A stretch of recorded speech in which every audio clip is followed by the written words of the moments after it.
Assalamualaikum warahmatullahi wabarakatuh.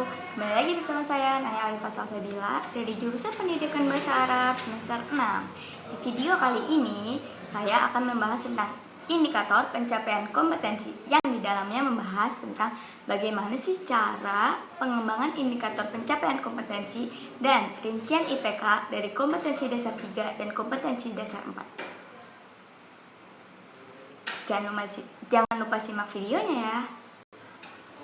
Sebelum kita melanjutkan pembahasan tentang bagaimana cara mengembangkan IPK, kita harus tahu dulu nih apa arti dari IPK. IPK adalah indikator pencapaian kompetensi yang merupakan penanda pencapaian kompetensi dasar yang ditandai oleh perubahan perilaku yang dapat diukur, yang mencakup sikap, pengetahuan, dan keterampilan. Nah, IPK sendiri memiliki kedudukan yang sangat strategis dalam pencapaian kompetensi dasar. Oke, sekarang bagaimana sih cara pengembangan indikator pencapaian kompetensi? Yang pertama adalah menganalisis kompetensi dalam standar kompetensi dan kompetensi dasar. Hal ini diperlukan untuk memenuhi tuntutan minimal kompetensi yang dijadikan standar secara nasional. Nah, sekolah pun dapat mengembangkan indikator melebihi standar minimal tersebut. Tingkat kompetensi dapat dilihat dari kata kerja operasional yang digunakan oleh standar kompetensi dan kompetensi dasar. Tingkat kompetensi ini diklasifikasikan menjadi 3 bagian. Yang pertama adalah tingkat pengetahuan, di mana kata kerja operasional ini lebih rendah daripada di tingkat proses dan di tingkat penerapan. Yang kedua adalah tingkat proses, dan yang ketiga adalah tingkat penerapan. Tingkat penerapan merupakan tuntutan kompetensi paling tinggi yang diinginkan. Yang kedua adalah menganalisis karakteristik mata pelajaran peserta didik serta menganalisis sekolah. Sesuai peraturan pemerintah nomor 19 tahun 2005, setiap mata pelajaran memiliki karakteristiknya tertentu. Nah, perbedaan ini menjadi pertimbangan penting dalam mengembangkan indikator. Guru pun harus melakukan kajian mendalam mengenai karakteristik mata pelajaran sebagai acuan indikator. Selain mata pelajaran, peserta didik juga termasuk dalam hal-hal yang dipertimbangkan oleh indikator pencapaian kompetensi, di mana peserta didik memiliki keragaman dalam inteligensi dan gaya belajar. Oleh karena itu, indikator selayaknya mampu mengakomodir keragaman tersebut dengan penilaian yang sesuai sehingga kompetensi siswa dapat terukur secara proporsional. Kemudian, sekolah juga menjadi acuan dalam pengembangan IPK karena target pencapaian setiap sekolah dengan sekolah yang lainnya itu tidak sama.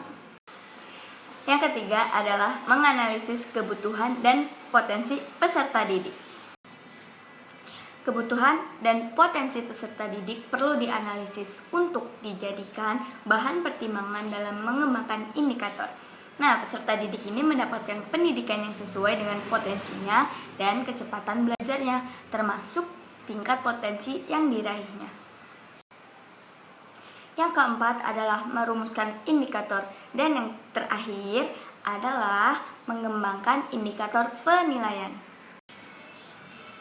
Indikator penilaian merupakan pengembangan lebih lanjut dari indikator pencapaian kompetensi, di mana indikator penilaian ini perlu dirumuskan untuk dijadikan pedoman penilaian bagi para guru, peserta didik, maupun evaluator sekolah. Pembahasan selanjutnya adalah rincian IPK dari KD 3 dengan tema Al-Hidrotul Islamiyah. Yang pertama adalah fungsi sosial teks, di mana para peserta didik menjelaskan fungsi sosial teks deskriptif yang telah dijelaskan di buku.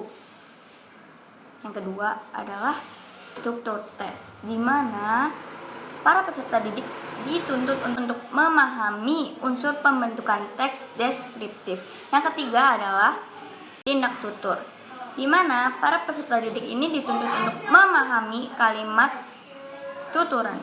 Yang keempat adalah unsur bahasa. Peserta didik dituntut untuk mengingat kosakata dan memahami bentuk-bentuk dari kosakata tersebut. Pembahasan yang terakhir adalah rincian IPK dari KD keempat dengan tema Al-Hidrotul Islamiyah. Yang pertama adalah Maharatul Istima, di mana para peserta didik dituntut untuk mengidentifikasi struktur tes atau dan fakta yang didengar oleh peserta didik melalui guru. Yang kedua adalah Maharatul Qiraah, di mana para peserta didik ini mengidentifikasi fakta yang mereka baca melalui buku tersebut. Dan yang ketiga adalah Maharatul Kalam, di mana para peserta didik ini melakukan dialog dan mempraktikkan percakapan. Yang keempat adalah Kitabah, di mana para peserta didik ini mengisi kalimat rumpang, menghubungkan kata menjadi kalimat, dan menyusun kalimat.